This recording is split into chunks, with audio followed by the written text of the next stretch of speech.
Buenas tardes con todos. Damos inicio a la siguiente charla. Bienvenidos a todos, todas y todes. Recuerden que es importante tener los micrófonos silenciados. Si alguna persona asistente desea realizar preguntas, tendremos 15 minutos al final de la exposición para responder las mismas. De todas formas, pueden ir escribiendo sus cuestionamientos en el chat y el equipo de protocolo las irá apuntando. La acción es una actitud intelectual que, al tomar conciencia de una pertenencia a la sociedad y al mundo de su tiempo, renuncia a una posición de simple espectador y coloca su pensamiento o su arte al servicio de una causa. Esta causa es, por definición, la transformación significativa del pueblo, que permite sortear la crisis decisivamente, creando una sociedad superior a la existente. Pablo Borda, en 2003. La Universidad de las Américas les da la bienvenida. Conmemorando el Día Internacional de la Eliminación de Violencia de Género, tenemos el gusto de presentar la segunda edición de la Semana de Enfoque de Género desde la Academia. Una semana con distintos espacios de reflexión para transversalizar el enfoque de género en la praxis y así sumarnos a una gran cruzada por una vida libre de violencia. Esta segunda semana de enfoque de género desde la Academia tiene como objetivo fundamental sumar aportes desde diferentes áreas de conocimiento como un encuentro de saberes de formas interuniversitarias nacionales e internacionales y otros espacios de enunciación de saberes relacionados a los estudios de género. Todas las exposiciones se desarrollan del lunes de 23 al viernes 27 de noviembre desde las 8 de la mañana hasta 7 de la noche. Para conocer las exposiciones, mesas redondas y talleres que se desarrollarán durante la semana, les invitamos a visitar la página www.urla.edu.es/c. Además, les recordamos que todos los eventos son gratuitos. Bienvenidos a esta ponencia que se denomina Historia del Arte Latinoamericano, Araceli Gilbert, Clara Ledesma, Remedios Varo y Lola Álvarez Bravo. Tendrá una duración en total de 1 hora, en los cuales 45 minutos serán de exposición y 15 minutos serán de preguntas. Como ponente tenemos a Antonio Canela Ruano, que se encuentra doctorando en Historia del Arte, maestra en Historia del Arte en América Latina, Mundos Indígenas de la Universidad de Pablo de Olavide de Sevilla, maestra en Educación por la Universidad de Málaga, licenciada en Historia del Arte e Historia del Arte por la Universidad de Granada, investigadora en el área de Historia de la Cultura, Historia Social e Historia del Arte con estancia en investigación en España, República Dominicana, Ecuador, México y Estados Unidos. Publicaciones en revistas indexadas internacionales, entre ellas la revista Q1 Culture and History del CSIC. Revisor de la revista GOVA, docente universitario de la Universidad de San Francisco en el área de Historia, cursos de la Historia Andina, Historia de América Latina Republicana, Historia del Mundo desde 1945 e Historia Global, con experiencia en docente universitario en la Universidad de la UDLA, área de Historia del Arte, y en la cátedra de Maestría en Historia del Pensamiento Latinoamericano, curadora de exposiciones artísticas y de Fontana del Mora de Ecuador. Bienvenido. Bueno, muchas gracias, Cristian, por la presentación. Muchas gracias a la Universidad de las Américas por organizar este espacio de debate y de discusión. Y también, evidentemente, pues especialmente a Cristian, a Edgar y a Paula por hacerlo posible. Bueno, yo voy a hablar básicamente de una historia del arte desde una perspectiva diferente. Estamos acostumbrados a estar relacionados con historias del arte que tratan, evidentemente, las cuestiones artísticas más relevantes de diferentes periodos históricos, pero sustancialmente una perspectiva masculina. Y hoy pues vamos a hablar de la historia del arte latinoamericano desde una perspectiva de las artistas mujeres. Esto no significa que todas fueran feministas ni que todas fueran luchadoras, vamos a ver algunas de sus características, pero desde luego lo que me parece interesante es cómo ellas realmente estuvieron en la vanguardia, estuvieron en el momento histórico oportuno y además yo creo que hicieron un arte de un gran valor. Y ese gran valor de ese arte, pues, desde mi perspectiva, no ha sido suficientemente valorado por la historia del arte y por eso, en cierto modo, pues, tengo esta línea de investigación que está más relacionada con la historia del arte desde la perspectiva de las artistas mujeres. Es muy probable y deseable que en algún momento no sea necesario, es decir, que las grandes antologías de la historia del arte incluyan artistas hombres y artistas mujeres, pero como todavía eso no es posible, pues evidentemente creo que es importante darle, digamos, ese impulso a esa parte que nos queda bastante coja. Voy a compartir mi pantalla con una pequeña presentación.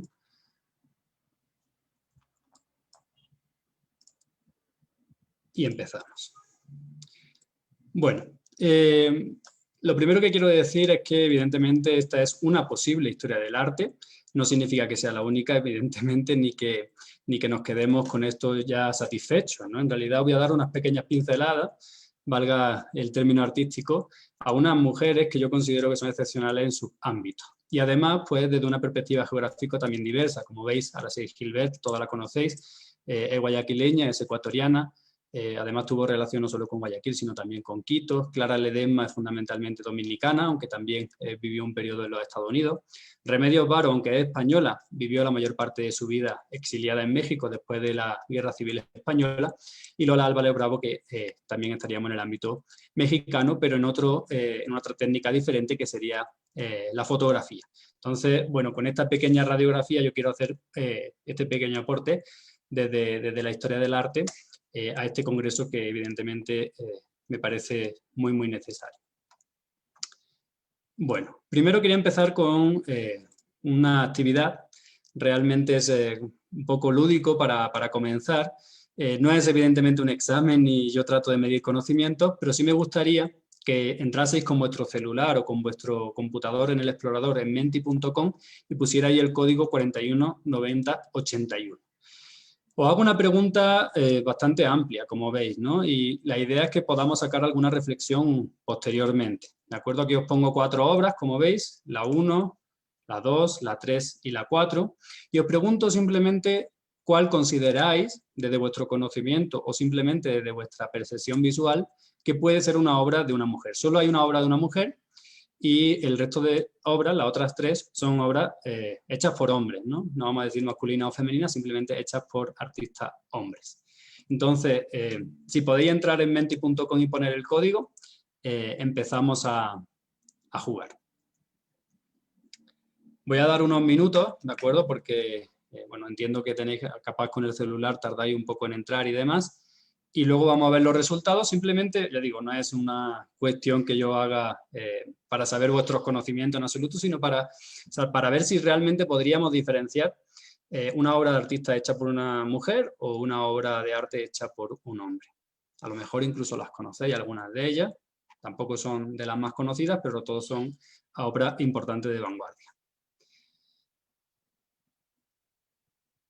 Ok, voy a ir viendo en menti.com si van saliendo resultados. Ok, ya van saliendo resultados. Hay 4 personas que dicen que es la obra 3, hay una que es la obra 4, hay 2 que dicen que es la obra número 2. A ver, para recordar, por si acaso alguien todavía no ha entrado, estas son las opciones.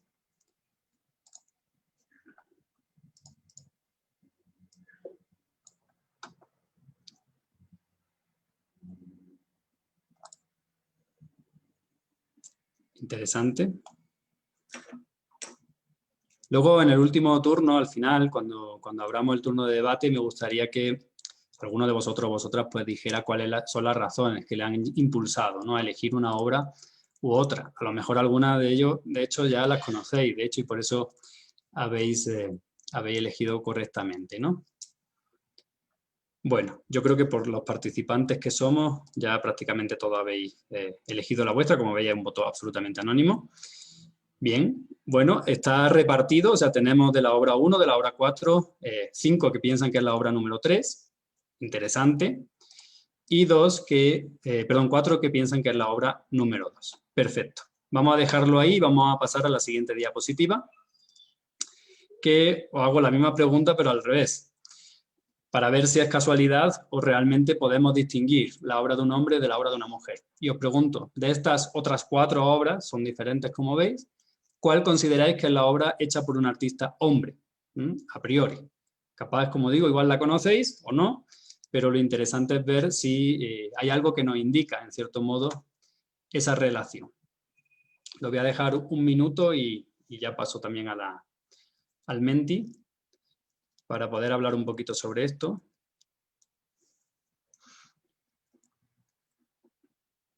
De nuevo, evidentemente solo hay una obra hecha por hombres, las otras 3 obras están hechas por mujeres, además latinoamericanas, evidentemente.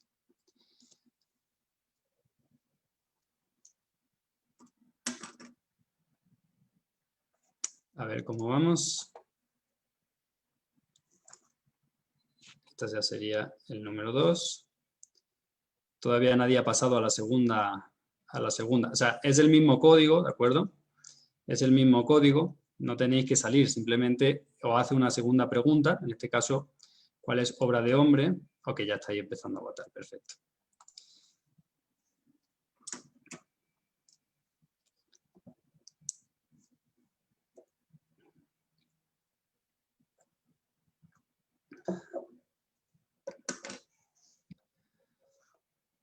Quedamos un minuto más y ya cerramos esta parte porque si no vamos a perder demasiado tiempo, aunque me parece un tiempo bien invertido si luego la reflexión es profunda, porque puede haber razones que nos indiquen o que nos lleven hacia esa conclusión.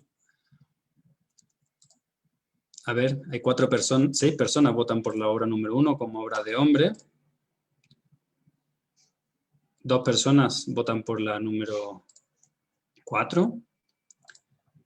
2 personas como el número 3 y una persona como la obra número 2. Perfecto. Que más o menos lo que yo tenía pensado se está cumpliendo. Pero bueno, igual obviamente pues estamos hablando desde una perspectiva que no es necesariamente analítica, ¿no? Simplemente de las opciones pues elegimos porque tenemos que elegir, ¿no? Voy a dejar la cosa ahí, ¿de acuerdo? No voy a dar la solución entre comillas hasta el final, ¿de acuerdo? Porque creo que es interesante que lo reflexionemos juntos. Y si yo ahora digo las razones y luego pasamos toda la presentación, pues evidentemente se pierde un poco ese momentum que yo creo que es necesario, ¿no? Y como no quiero que perdamos más tiempo, pues lo voy a dejar aquí, ¿de acuerdo? Yo creo que ha quedado bastante claro y luego lo resolvemos. Bueno, vamos a ir viendo algunos elementos. Bien, yo considero que hay un proceso de invisibilización de las mujeres en el arte. Hace no mucho tiempo salió una investigación, bueno, interesante, de algunas mujeres que son prehistoriadoras, que están trabajando fundamentalmente en la cuestión del arte, como sabéis, que surge con el Homo sapiens sapiens. Cuando yo estudiaba historia del arte nunca me planteé que las mujeres no pintaran en las paredes, pero es verdad que venimos de siglos de predominio del hombre en el arte en general y de invisibilización también de las mujeres, ¿no? Ciertamente ese halo yo no lo noté, como digo, en mis clases, pero evidentemente sí había un gran desconocimiento general sobre las artistas mujeres en todos los periodos históricos, ¿no? Incluso hasta la contemporaneidad. ¿Qué es lo que sucede? Pues que evidentemente estas mujeres que han hecho esta investigación reciente se han dado cuenta de que no hay diferenciación de género en la realización de pinturas murales en las cavernas, ¿no? Como sabéis, hay mucha cultura material de la prehistoria. Lo que más se ha conservado es las pinturas que están en cavernas, que además han tenido poco acceso posterior. Es decir, que el hombre moderno no ha podido acceder, porque si puede acceder, desde luego, termina destruyendo como terminamos destruyendo prácticamente todo lo que está sobre el planeta. Entonces, en ese sentido, la tradición ya de la historiografía del arte del siglo XIX y del siglo XX dedujo que esas pinturas habían sido hechas por hombres, ¿no? Y no se ha discutido demasiado, aunque como digo, desde una perspectiva quizá actual, podríamos considerar que eso no tiene sentido. Realmente el Homo sapiens sapiens compartía tareas. Sabemos mucho más sobre el Homo sapiens sapiens, sabemos que son entre 200.000 y 300.000 años de historia, en los cuales la mayor parte de ese tiempo no hay una diferenciación de roles clara por género, sino que realmente eran sociedades o tribus, más bien dicho, que vivían de manera nómada y que repartían esas tareas de manera más equitativa, donde esa también idea, ¿no?, casi mítica del hombre cazador-recolector, mientras que, sobre todo cazador, ¿no?, la mujer pues sería la recolectora, la que estuviera en casa, pues se ha ido destruyendo también con el paso del tiempo, ¿no? Y nos hemos dado cuenta de que en muchas ocasiones cuando hay restos óseos humanos o de homínidos cerca de muchos otros huesos de otros animales, generalmente se consideraba que eran grandes cazadores, pero en otras ocasiones ya hemos llegado a la conclusión de que eran también depredadores, es decir, eran comidos por otros depredadores. En ese sentido, la idea de recolección, la idea de nomadismo, pues hace que la diferenciación de roles no sea tan clara. Sabemos perfectamente que el surgimiento de la historia entre el 5000, el 3000 antes de nuestra era, pues evidentemente lleva a un proceso de sedentarización, lleva a unos cambios sustantivos en cuanto al territorio, ¿no? A la marcación de fronteras y desde luego también a la generación, no solo de roles de género, sino también evidentemente de un sistema patriarcal. Y desde luego vemos que apenas son 5000, 7000 años de nuestra historia, pero que evidentemente están marcados a fuego en nuestro ADN y va a ser difícil, ¿no? Y arduo un proceso para poder transformar esa realidad. Al final lo que va sucediendo con el proceso histórico es que el hombre va hacia el lado de lo público y la mujer se va quedando en el lado privado. Como veis, son elementos que se van a seguir discutiendo hasta nuestros días. ¿Qué sucede con la mujer? ¿Por qué la mujer no tiene visibilidad? Evidentemente la mujer, al estar en el ámbito privado, pues no va a tener esa posibilidad, no va a decir capacidad, sino realmente posibilidad. Y en muchos periodos históricos ni siquiera tenían la facilidad de poder acceder a una educación formal, evidentemente tampoco a la universidad. Recién el siglo XX va a ser el siglo que va a empezar todo este proceso, ¿no? Como veis, estamos recién empezando con toda esta cuestión. Cuando yo trabajo con historia, porque como ya dijo Cristian, soy historiador y también historiador del arte, cuando yo trabajo con historia intento utilizar el mayor número de fuentes posible. Evidentemente eso es lo que le da calidad historiográfica a mi investigación. Yo me pregunto, ¿por qué en la historia del arte no sucede algo parecido? Es decir, ¿por qué prácticamente la mitad, por lo menos desde el siglo XX, de la historia del arte, evidentemente se elimina y no se analiza? Cuando al final la obra de arte, igual que el documento historiográfico, es la fuente primordial para la historiografía, en este caso del arte, ¿no? ¿Qué sentido tiene? ¿Cómo sirve la historia del arte si realmente elimina la mitad de su contenido? Porque al final lo que estamos haciendo con la historia del arte es algo parecido a lo que hacemos con la historia, es decir, recuperar conocimientos del pasado e interpretarlos, evidentemente, pensando en construir hacia el futuro, ¿no? Bien, vamos a ir viendo algunos elementos de la presentación. Y aprovecho para mostrar una imagen de una obra que se expuso el año anterior en la UDLA. Es una obra de Clio Bravo que se llama 13 de 100. Básicamente la obra lo que muestra es un libro que se llama Los 100 artistas del Ecuador, en los cuales únicamente 13 son mujeres. Pero es que además de esas 13 mujeres, en muchas ocasiones lo que se trata es su espíritu femenino, su sensibilidad, los hombres que estaban alrededor de esas mujeres para construir evidentemente ese arte, etcétera, etcétera. Si os fijáis en la obra, además de que se despliegan las partes que están, digamos, tratando mujeres, pues también se tacha precisamente todas esas críticas que están relacionadas como vemos en elementos que no son sustantivamente o no están relacionados directamente con el arte, sino con otras cosas, ¿no? Entonces, por eso es súper interesante. Si os fijáis, solo el 13%, según esta historiografía del arte ecuatoriano que merece la pena, es hecho por mujeres, ¿no? Evidentemente, se están dejando fuera a una inmensa cantidad de mujeres que no aparecen en esta antología. Una de esas 13, evidentemente, es Araceli Gilbert, como no podría ser de otra manera.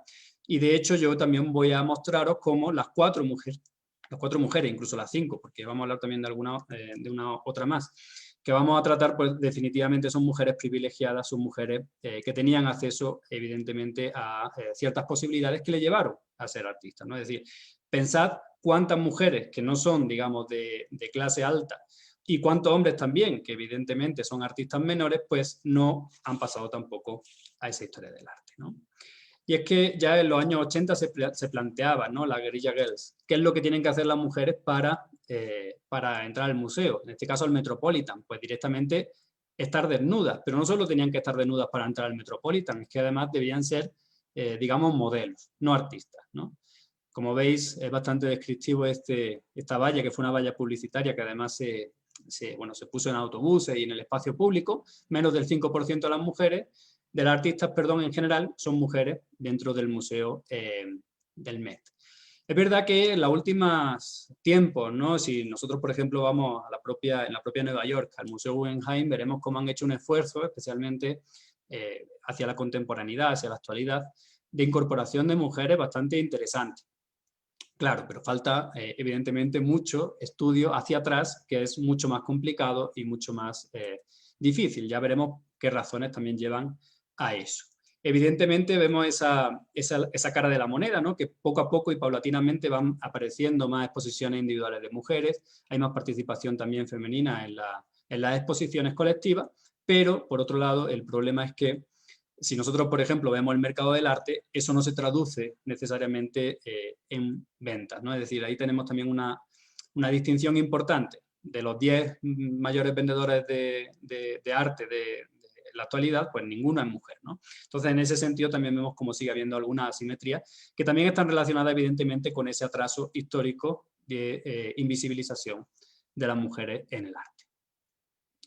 Bueno, yo os quiero mostrar esta imagen que me parece muy interesante porque es una imagen que está de actualidad y además está en discusión absoluta en Inglaterra, porque bueno, hay un barrio que quiere hacer un homenaje, ¿no? a Mary Wollstonecraft, que como sabéis, una de las pioneras del feminismo, con vindicación de los derechos de la mujer a finales del siglo XVIII.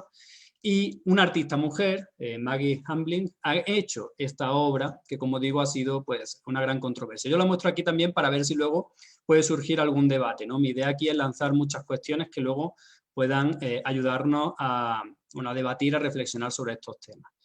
Tenemos imágenes, como veis, evidentemente pintadas, tenemos retratos de la época de Mary, que no se asemejan en absoluto a la obra que se ha realizado. Y además hay mucha controversia, fundamentalmente porque, bueno, se ha elegido una representación femenina, como veis, desnuda, lo cual estaría muy relacionado con la manera que tradicionalmente el hombre ha representado a la mujer, idealizada, muy idealizada, si os fijáis, también muy estilizada, y además en lo alto de una especie de una ola que no se sabe muy bien qué es, ¿no? Yo no voy a hacer un juicio crítico ahora, ni tengo tiempo, evidentemente, para desarrollar más en profundidad, pero que haya creado controversia es interesante, primero porque estamos hablando del personaje, pero en segundo lugar también nos tendríamos que plantear, ¿no? ¿Cómo es la forma de representar? ¿Tenemos que seguir representando en pedestales? ¿Tenemos que seguir representando a la manera tradicional como se han representado, por ejemplo, los monarcas? A los hombres se les representa desnudos, ¿por qué a la mujer sí se les representa desnuda? Entonces, esas cuestiones, pues, evidentemente, pues creo que pueden estar interesantes, ¿no? Y relacionadas también con esta obra que, como digo, es de mucha actualidad y por casualidad ha aparecido estos días en mi investigación, ¿no? Buscando información y por eso la pongo. Bueno, quiero partir de esta imagen que, bueno, básicamente es un extracto de un dictamen de la Comisión de Instrucción Pública de las Cortes de Cádiz. Como veis, las Cortes de Cádiz son trascendentes porque, bueno, básicamente el constitucionalismo gaditano es el que va a tener una repercusión fundamental luego en las constituciones de la República Independiente en América Latina. Y como veis, ya en el siglo XIX se habla de la mujer como de aquel sexo, si os fijáis, ¿no? Vamos a ir viendo algunos elementos interesantes. Las que son de aquel sexo son las mujeres, no son innombrables, parece dentro de un, digamos, de un texto legal, ¿no?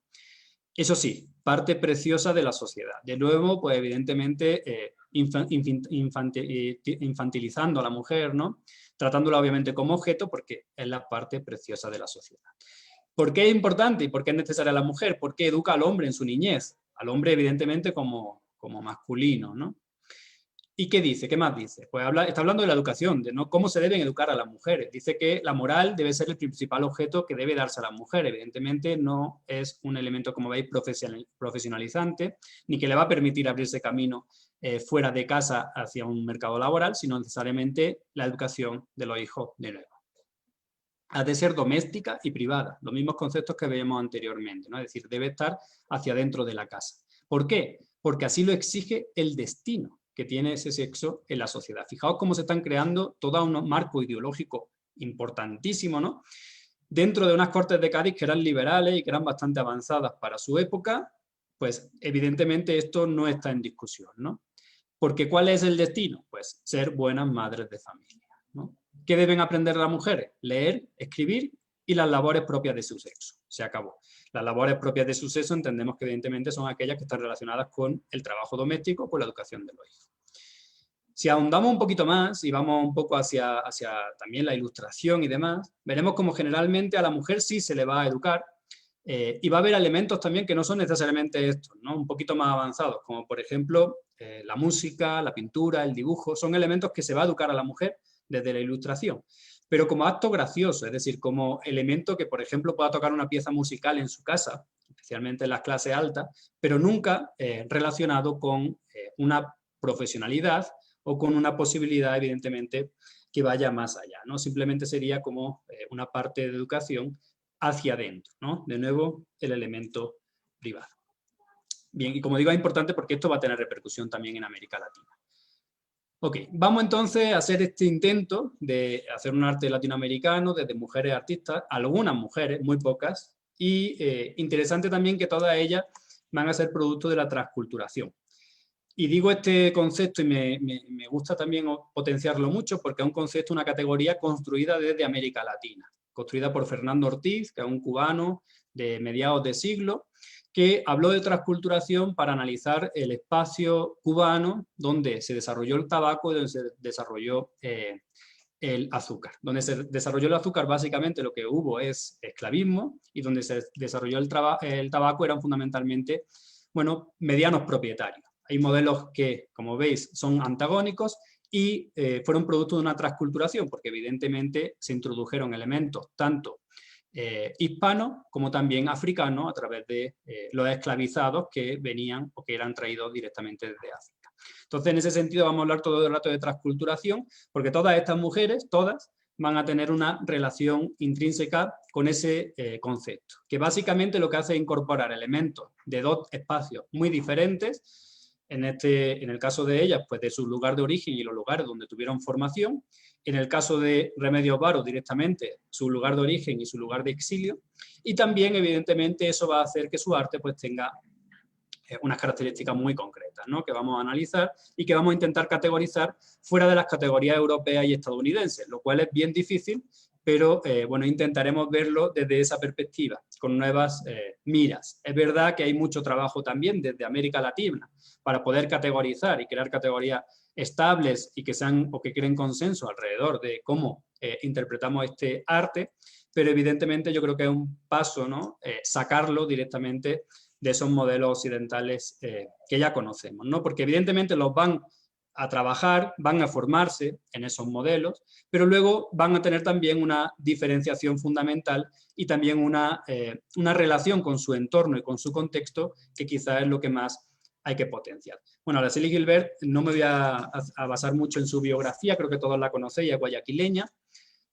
Era de clase alta, tuvo formación en la Academia de Bellas Artes de Santiago, tuvo formación en Nueva York, luego regresó a Quito y de hecho, bueno, hasta el final de su vida va a vivir en Quito, aunque va a vivir también otros momentos en París, en Estocolmo y en otros lugares del mundo, ¿no? Entonces, sí tiene cierto asentamiento a la tierra ecuatoriana y su arte, a pesar de que se podría considerar un arte vanguardista típico de lo que se estaba haciendo, ¿no? En Europa en aquel momento y en Nueva York, después de la Segunda Guerra Mundial, en realidad tiene mucho también de ecuatoriano. Ella va a ser reconocida en Ecuador a partir ya de los años 50, especialmente el año 1955, en los 60 se va a consolidar y de hecho va a ser muy reconocida, como digo, pero bueno, a nivel global pues quizás no es tan conocida y hay algunos datos que sí me gustaría también nombrar de ella porque me parecen interesantes, ¿no? Bueno, cuando vemos su obra, aquí evidentemente está en blanco y negro porque es una fotografía de época. Cuando vemos su obra, la vemos directamente relacionada con la abstracción, ¿no? Es una abstracción muy particular, ya veremos, porque además tiene un uso del color muy particular, tiene una geometría muy pura, ¿no? Podría ser matemático, podría haber estado hecho por ordenador estos cuadros. Perdonen los brillos, pero bueno, estas fotografías las tomé yo en el MUNA porque bueno, hubo una antológica muy interesante de Araceli Gilbert recientemente, el año anterior, y yo tomé las fotos, pero la iluminación en los museos nunca nos ayuda para tomar o captar bien los colores, ¿no? Aquí, pues evidentemente se ven ciertos brillos que bueno, tenemos que obviar. Bueno, estas obras son obras de una vanguardia absoluta, ¿no? Aquí ya había estado en París, ya había tenido, digamos, esa relación con los abstractos, ¿no? Los pintores abstractos europeos. Es diferente esta abstracción de la abstracción estadounidense porque básicamente lo que va a haber en Estados Unidos es el expresionismo abstracto, el de Pollock, que evidentemente tiene características muy diferentes. Aquí, como veis, la geometría es muy pura. Y además hay unos elementos muy interesantes que son el ritmo y el movimiento. puede parecer un poco contradictorio, pero si os fijáis, estas imágenes, estas, digamos, líneas sinuosas, angulosas, que parece que avanzan y retroceden, esta mezcla de colores más claros con colores más oscuros, que hace que necesariamente en nuestra retina los colores oscuros se vayan al fondo y los colores claros se acerquen a nosotros, crea un ritmo y un movimiento que es bastante interesante. Y luego, por otro lado, está el color, ¿no? Que el color sí sería también una de las características muy especiales de Araceli Gilbert, porque le da un protagonismo absoluto, y además está muy relacionado también con los colores tradicionales, sobre todo de los tejidos, ¿no? Que quizás es uno de los elementos más sustantivos para conocer el arte de los indígenas, ¿no? de las comunidades nativas, que sigue existiendo evidentemente hoy en día en el espacio andino. Como veis, hay mucho equilibrio, hay mucho ritmo, son imágenes que realmente nos cautivan y que también tienen, digamos, esa composición tan interesante, ¿no? Como veis, bueno, tenemos de diferentes épocas, pero fundamentalmente a partir de los 50 está realizando este tipo de obras. Muchas las va revisando con el tiempo. Fijaos que aquí ya aparece una estructura lineal, que es la que antes os ponía como ejemplo de obra de mujer. No sería una obra clásica de mujer, de hecho, bueno, se podría confundir con los estudios de Mondrian, que estaba relacionado precisamente con una abstracción muy pura, que buscaba una simplicidad absoluta a nivel formal y a nivel de color también. Fijaos que prácticamente lo único que hay es blanco, negro y rojo, ¿no? Y este otro ritmo vertical que a mí me parece muy interesante por esa exuberancia, ¿no? Esa casi excesivo color que vemos en esa obra. Una cromática muy, muy intensa que nos lleva de nuevo a esa cromática de los textiles andinos, con mucho ritmo musical, como veis, esas líneas quebradas que nos indican, en cierto modo, podrían representar la música, la danza, elementos que son sustanciales del espacio andino. Antes no lo he dicho, pero Araceli Gilbert, cuando fue a Santiago de Chile, en primer lugar lo que iba a estudiar era danza, que evidentemente es un arte que tradicionalmente está más relacionado con lo que podía hacer la mujer, ¿no? Con lo que debía hacer la mujer. Pero bueno, ella rápidamente pasa de la danza a la pintura y lo que se matriculó directamente en la Academia de Bellas Artes, ¿no? Bueno, yo creo que son imágenes que nos cautivan, que nos permiten también reflexionar, que de eso se trata evidentemente el arte. Aquí tenemos otra imagen interesante, que es también muy sobria. Fijaos que se llama Manhattan. Ella, como digo, también había vivido en Nueva York. Si vosotros habéis estado en Manhattan, la verticalidad la vemos, ¿no? Y es bastante evidente. Es decir, los rascacielos que todos conocemos. Pero Manhattan a nivel cromático y a nivel de color, evidentemente, es bastante sobria. Si os fijáis aquí también lo que hay es una visión transcultural de una mujer que tiene, digamos, ese impacto de la verticalidad evidente de Manhattan, con sus líneas quebradas y sus rascacielos que prácticamente nos hacen doblar la cabeza hacia arriba para poder verlo desde la tierra, pero desde luego, de nuevo, introduce, digamos, ese color que sí sería un poco la parte andina, la parte ecuatoriana, esa cromática que sí es personal, y en cierto modo esa forma también de pintar que directamente cuando vemos un cuadro de ella, pues sabemos o podemos interpretar que es una Araceli Gilbert, ¿no? Ok, vamos a seguir avanzando porque creo que de tiempo voy regular. Vamos a hablar de Clara Ledesma, pero aquí os pongo a Celeste Woolsey Hill, la vamos a ver muy rápido, ¿no? Primera mujer que tiene los dos apellidos del padre y no tiene el de la madre. Por eso, entre paréntesis, pongo Ricard. Woolsey Hill, Alejandro Woolsey Hill, que era el padre, fue presidente, dio también un golpe de Estado, luego le dieron un golpe de Estado a él. Era un aristócrata, realmente, de la República Dominicana. Y eso hizo que, por el golpe de Estado que le dieron, su infancia la pasara en París y luego la adolescencia la pasara en Santiago de Cuba. Es decir, tuviera ese contacto con el exterior muy temprano. También estuvo en Nueva York, como digo, en ese caso, igual que anteriormente, con una familia de altos recursos económicos que le permitió, ¿no? esa posibilidad de acceso también a la formación.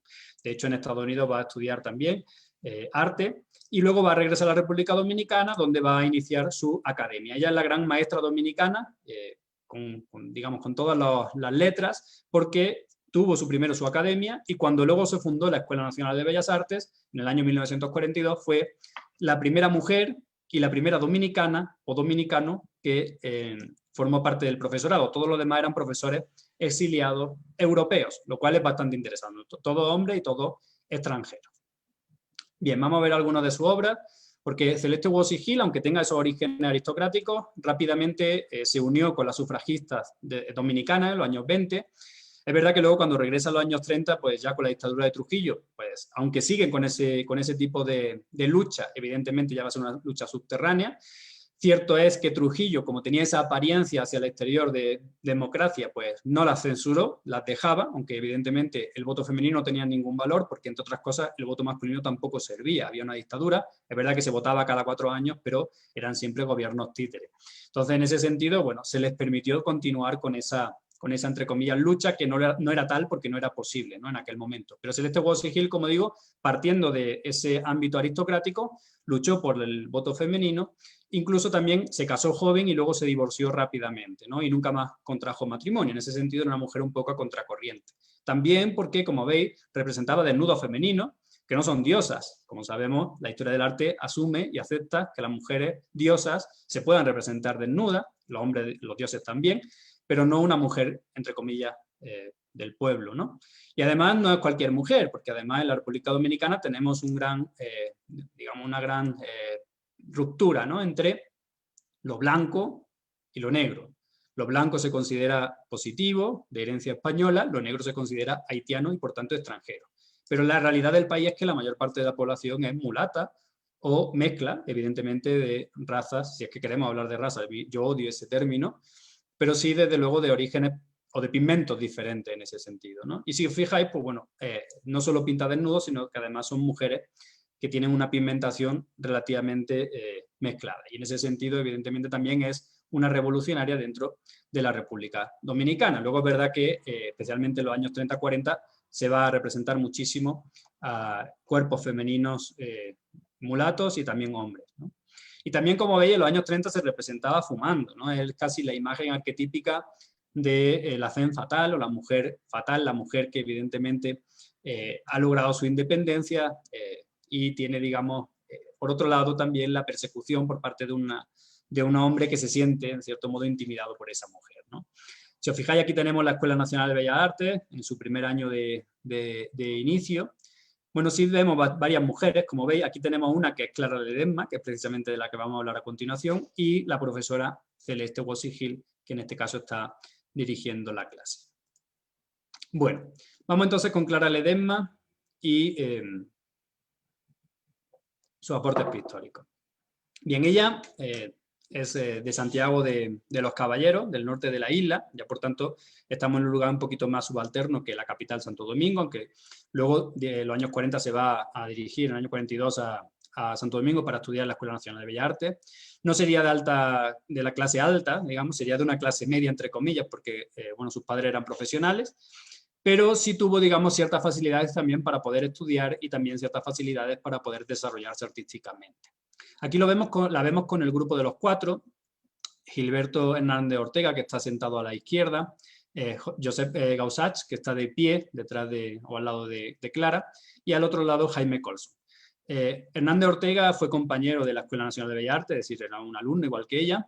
El profesor fue Josep Gausach, que era un exiliado catalán, y Jaime Colson era uno de los más importantes artistas cubistas, fundamentalmente dominicanos, y muralistas, aunque no realizó muchos murales, que había estado en París y regresó a raíz de la Segunda Guerra Mundial. Pero de nuevo tenemos, como veis, elementos o personajes que van y vienen, ¿no?, y que incorporan ideas diversas, ¿no? A Clara Ledesma se le ha tratado mucho el chisme, ¿no? Si tenía una relación sentimental con su profesor que tenía 30 años más, o qué hacía con estos 4, ¿no? Evidentemente, a mí eso no me interesa en absoluto, pero sí nos marca un poco las limitaciones que han tenido las mujeres, incluso para relacionarse con grupos artísticos, ¿no? Porque se les podía considerar también su cuestión moral, entre comillas, ¿no? Bien, aquí tenemos Ozama, una obra que muchos de vosotros y vosotras consideráis o habéis pensado que podría ser de un hombre, y de hecho sí. Si nos fijamos, bueno, aquí hay muchas herencias del cubismo, hay herencias del expresionismo, pero básicamente hay una representación de un espacio que es el río Ozama, que es un río de Santo Domingo, donde hay pescadores. Hay una cuestión racial, si os fijáis también, a pesar de que evidentemente no transmite con un realismo como podría haber sido, o un naturalismo como podría haber sido Celeste Wolsey-Hill, pero sí vemos ese apartado también de crítica social interesante, ¿no? Y al otro lado, una reivindicación, esa escena taína, una reivindicación de, en este caso, los orígenes étnicos de la República Dominicana. Los taínos, como sabéis, igual que los caribes, prácticamente se extinguieron desde la llegada de Colón, precisamente porque fueron los primeros que recibieron el impacto a nivel de bacteriológico, pero también la explotación de la hacienda. Evidentemente hay una conjunción de elementos que llevó fundamentalmente luego a la traída de esclavizados africanos para ocupar esa mano de obra. Entonces los taínos prácticamente se extinguieron, pero evidentemente son el origen a nivel étnico de la República Dominicana, y aquí pues hace también esa reivindicación de lo propio. Si os fijáis, bueno, estas obras están hechas en la República Dominicana, luego va a tener otra serie de obras realizadas en Estados Unidos, pero que van a tener siempre también un poco ese eco, ¿no? esa mirada introspectiva, pero necesaria, de su contexto y de su origen. Si os fijáis, en los años 60 está pintando en Nueva York, pero pinta esa negrita en el jardín, que como veis está tratada de una manera bastante elegante, es decir, no es como una cuestión de minusvaloración, sino más bien está representada, digamos, con una belleza bastante evidente, o ese eco atávico, ¿no? Ese eco del pasado, que representa evidentemente también esos ancestros, ese lugar de origen que había dejado cuando salió de la República Dominicana. Bien, algunas otras obras más, porque ella se va a desarrollar ya, como veis, en un surrealismo muy colorista y muy personal también, con personajes muy interesantes que generalmente son femeninos, rodeados de aves del paraíso, en espacios, como veis, que nos llaman de nuevo a esa idea del paraíso en la tierra, que podría ser, ¿no? Esa idealización que ella tenía todavía de su propia República Dominicana, ¿no? Con muchas ensoñaciones, con muchos elementos que nos hablan de un surrealismo que es muy particular, que no es el surrealismo de los surrealistas europeos, por supuesto, sino que ha incorporado no solo ya el color, como veis, y las formas, sino también ciertos elementos que nos llevan directamente o que nos encajan con ese origen, en este caso, dominicano. Bueno, vamos con Remedios Varo, voy a intentar sintetizar. Remedios Varo nació en Gerona, es española, por tanto. Es verdad que la guerra civil no la vivió porque, bueno, ella estudió muy joven en la escuela, en la Real Academia de Bellas Artes de San Fernando, en Madrid, apenas con 15 años, es decir, una de las primeras mujeres que estudió en la Real Academia de Bellas Artes. Volvió a Barcelona, trabajó de publicista en los años 30, pero en el 37 se exilió a París y ya prácticamente no regresó a España nunca más, ¿no? De hecho, nunca más regresó. En el año 41, con la entrada de los nazis en Francia, pues se exilió a la Ciudad de México. Y digo reconocimiento y mexicanidad adquirido, porque es verdad que ella nunca adquirió la nacionalidad mexicana, ella se consideraba española hasta su muerte, lo consideró, pero sí ha sido acogida por México, ¿no? Y de hecho, lo que os voy a mostrar hoy son imágenes que yo pude fotografiar en el Museo de Arte Moderno, que le han hecho una retrospectiva como una mujer mexicana, porque realmente la mayor parte de su vida la vivió en México.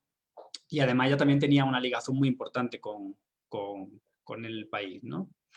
Bien, vamos a ver algunas de sus obras, porque realmente quizás es la más técnicamente más preciosista, también la que tiene un mundo interior más profundo. No voy a analizar cada una de ellas porque nos daría demasiado tiempo, pero si os fijáis, bueno, es una constructora de mundos particulares de una manera excepcional, ¿no? Es muy minuciosa en el detalle, ¿no? Prácticamente cada hoja y cada pétalo de cada planta está pintado con un detalle absoluto. Tiene un manejo de la perspectiva y de la técnica pictórica también total, ¿no?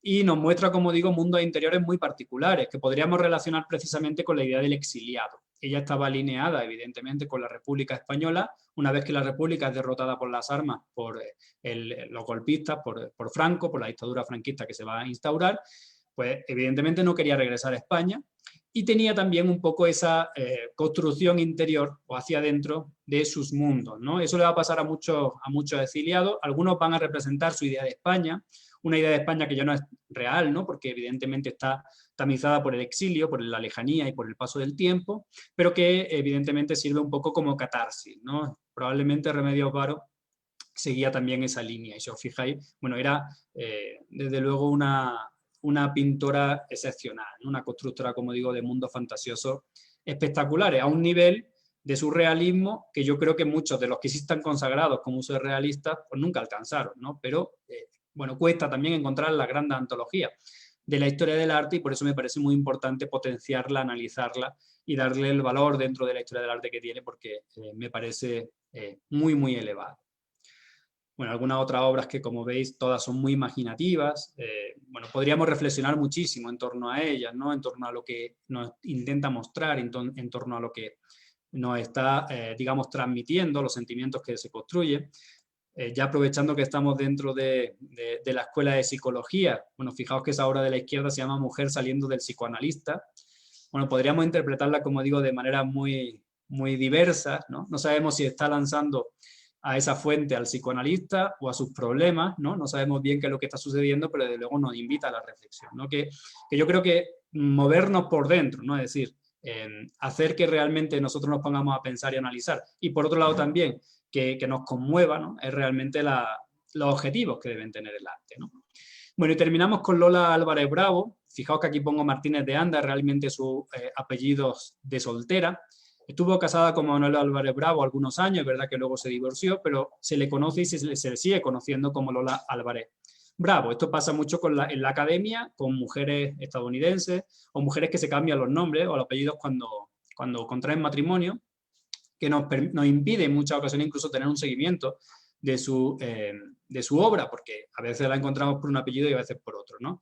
Bueno, a Lola Álvarez Bravo ya se le conoce mucho, ya se le ha estudiado profundamente de manera interesante, se le ha distanciado de Manuel, porque evidentemente Manuel ha sido mucho más valorado en la historia del arte, no sé si por ser hombre, ¿no? O porque realmente, sobre todo en los primeros años, sí tenía evidentemente una formación más amplia que la de Lola, pero con el paso del tiempo realmente Lola, bueno, yo creo que va a tener una capacidad fotográfica incluso superior.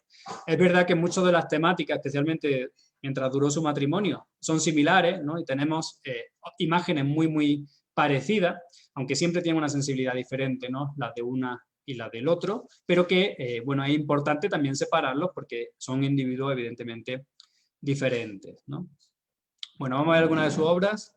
Ella también era de la clase alta mexicana, esto también hay que decirlo, pero sí nos muestra, como veis, bueno, una imagen del México que podríamos considerar crítica, que podríamos considerar también de denuncia social, ¿no? Sobre todo en esos años 30, donde la Revolución Mexicana ha triunfado entre comillas, pero ya se está viendo que realmente la profundidad de esa revolución es muy limitada, ¿no? Ya a finales de los años 30 se veía que el PRI estaba consolidado, que la transformación social como tal no se había dado y que había mucho por hacer, ¿no? Que sigue siendo la realidad de hoy en día. Aquí tenemos a la izquierda leyendo el informe, que es una obra de Lola Álvarez Bravo, y la que os ponía de un hombre era de su esposo, bastante similar.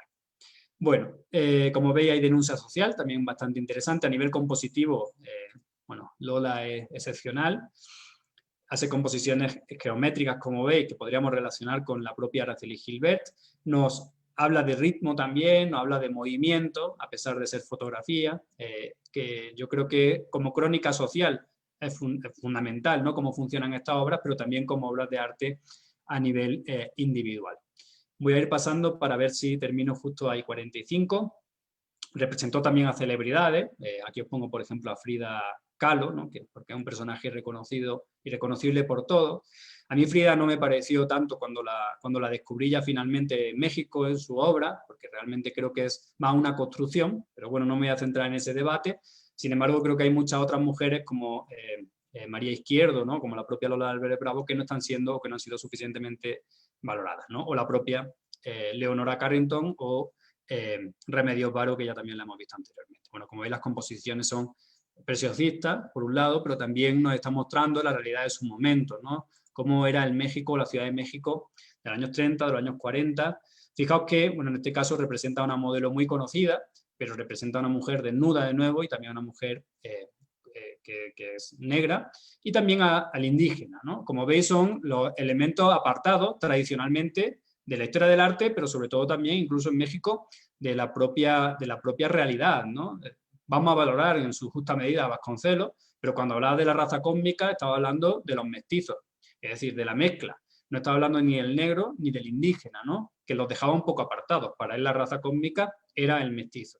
Y a pesar de que eso ya era un avance importante para la época, ¿no? Porque no estaba diciendo que la raza cósmica era el blanco, sin embargo, pues hay unas realidades importantes en México que durante largos años pues, van a quedar muy apartadas del centro, sobre todo a nivel político, pero también a otros niveles.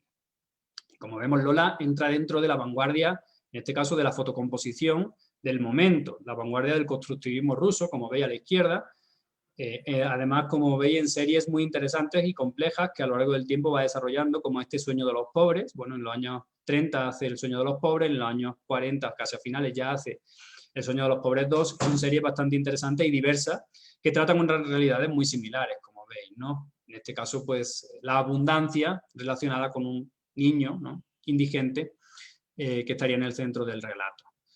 Y bueno, algunas otras obras, como por ejemplo La anarquía arquitectónica de Ciudad de México, como veis, es también una obra crítica, ¿no?, de lo que se estaba pasando, lo que estaba pasando en la ciudad, o estos otros, entre comillas, gorrones, que de nuevo nos habla de geometría, nos habla de ritmo y nos habla de la realidad y la vida cotidiana en el México del momento.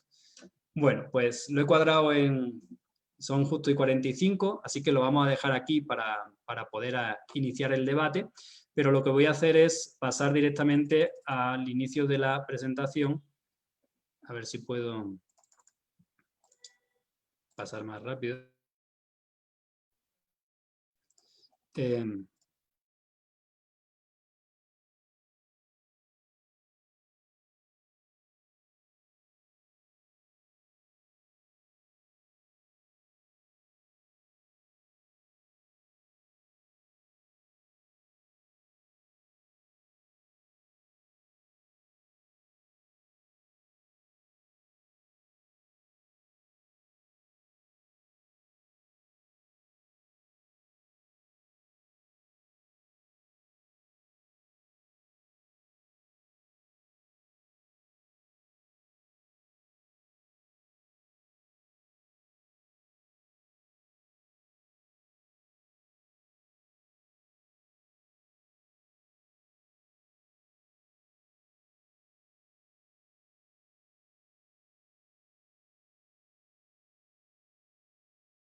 Bueno, debido a los presentes inconvenientes con el tema de internet, volvemos. Perdonad que se me ha caído el internet un momento. Un momento. Sí, te escucho, Antonio.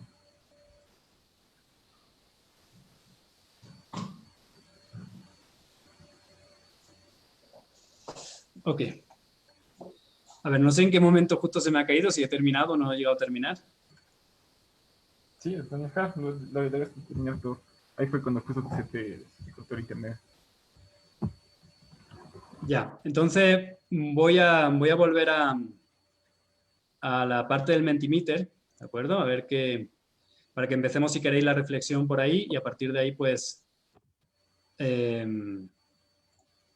hacemos ya las preguntas que consideréis, ¿de acuerdo? Voy a compartir la pantalla de nuevo, perdonad por la caída del internet. Bien, ok, aquí teníamos... Amigo, dime. Disculpe que te interrumpe. Por debido a tiempo, ¿te parece si lo hacemos lo más rápido posible para no dejarlo como inconcluso este espacio? Vale, no te entiendo muy bien, creo que se me entrecorta un poco, pero bueno, voy a hacerlo lo más rápido posible. Bueno, dejarlo más rápido para no dejarle este espacio. Bueno, ya lo hemos dicho antes un poco, la obra de Araceli Gilbert, en este caso, era la obra número 2. Algunos de vosotros, o muchos, la mayoría, habéis dicho que era la obra número 3. Y es interesante porque, como veis, es una obra más orgánica. Y en ese sentido hay mucha relación a veces con lo orgánico y hacia la mujer, mientras lo perfecto geométrico con el hombre, ¿no? Entonces podría tener una relación interesante, en este caso, la selección de esta obra, aunque muchos de vosotros habéis dicho la obra número 2. Y para ir súper rápido, la obra número... en el segundo caso, la mayor parte habéis dicho la obra número 1, que es una obra de Clara Ledesma, pero de nuevo pasa lo mismo, ¿no? Esas geometrías a veces nos llevan a pensar en la factura masculina, cuando en realidad la dicotomía era entre estas dos fotos, esta fotografía de Lola y esta fotografía de Manuel Álvarez Bravo. Estos agachados, que me parecía una obra tan excepcional que tenía que meterla de alguna manera, es directamente ya la obra realizada por un hombre. Ok, pues empezamos con las preguntas directamente para no perder tiempo.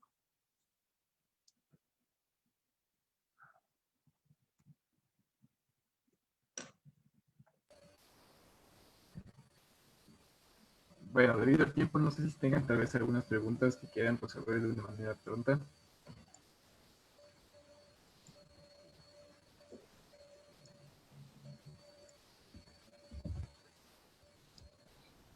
O podemos empezar por ahí, ¿no? ¿Cuál es la obra que había elegido y por qué? ¿Qué es lo que os ha llevado a seleccionar una obra u otra en relación a si la factura es masculina o femenina? ¿Consideráis que hay alguna relación? A ver, Vanessa.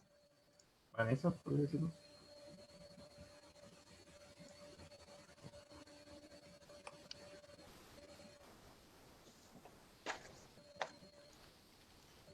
Sí, Vanessa, ¿puede hablar? Y ahora sí, no me permitían sacar el Sí. micrófono. Pero bueno, yo elegí en la primera, no sabía cuál era de la mujer, pero elegí la 2 porque me parece que las mujeres, no sé, son más como detallistas, entonces justo esa obra tiene como más detalles y es más como en la perfección. Entonces por eso elegí la 2. Interesante.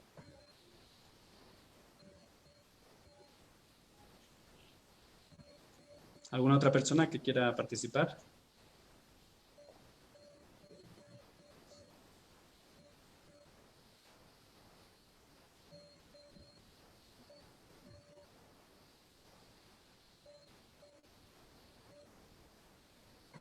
Al parecer creo que nadie más quiere participar. Entonces, yo te podría hacer un comentario con respecto a que me pareció súper Cristian, a interesante. ti no te escucho bien, no sé si es porque el micro lo tiene un poco abajo en el... Ahí sí me lo voy a escuchar. Ahí, ahora te escucho mejor. Chévere. Algo que me pareció interesante puntualizar, esto que lo planteabas al inicio, como que esto es una de las historias de arte que se pueden plantear. Entonces, esto me hacía a la referencia de por qué el discurso del arte en relación a la historia de la mujer se ha ido distorsionando conforme ha pasado el tiempo. Se me hacía la reflexión de puede ser si haya sido por historiadores o personas que las cuenten desde una posición masculina, puede ser desde una posición un poco sesgada en la cual no sepan cuál es una posición o el lugar propio de la mujer. Entonces, esto me pareció interesante cómo lo planteaste y me pareció súper bueno mencionarlo como una de las historias de artes que pueden seguir aumentando como la reflexión y la discusión de lo que es el puesto de la mujer y el lugar que debe ocupar la mujer en la historia y en la actualidad. Entonces, eso me parece como que algo importante para resaltar y de antemano te doy un agradecimiento, Antonio, por participar en esto y asimismo a todas las personas que han asistido a esta exposición. Y de antemano les invitamos a participar en los demás eventos que se desarrollarán la segunda semana de enfoque de género desde la academia. Ok, bueno, sucede lo que tú has comentado, Cristian, es verdad, esta es una posible historia del arte. Lo que sucede es que cuando se hacen historias del arte y se trata de artistas hombres, nunca se dice, ¿no?, que es una posible historia del arte. Igual que cuando se hace historia, pues también se hace una posible historia, es decir, con los conocimientos y con las fuentes que tenemos hasta ese momento, ¿no? Yo creo que eso sí es importante siempre señalarlo, ¿no?, porque nos permite también ser honestos académicamente y ver que evidentemente esto no deja de ser una aproximación y que ojalá en algún momento se puedan hacer realmente antologías potentes y profundas que no necesariamente tengan que ser por ser género, porque ya sean suficientemente conocidas también esas artistas mujeres, ¿no?, y directamente estén en esa antología, ¿no? Y como decía anteriormente también, hasta el siglo XX o a partir del siglo XX es relativamente sencillo.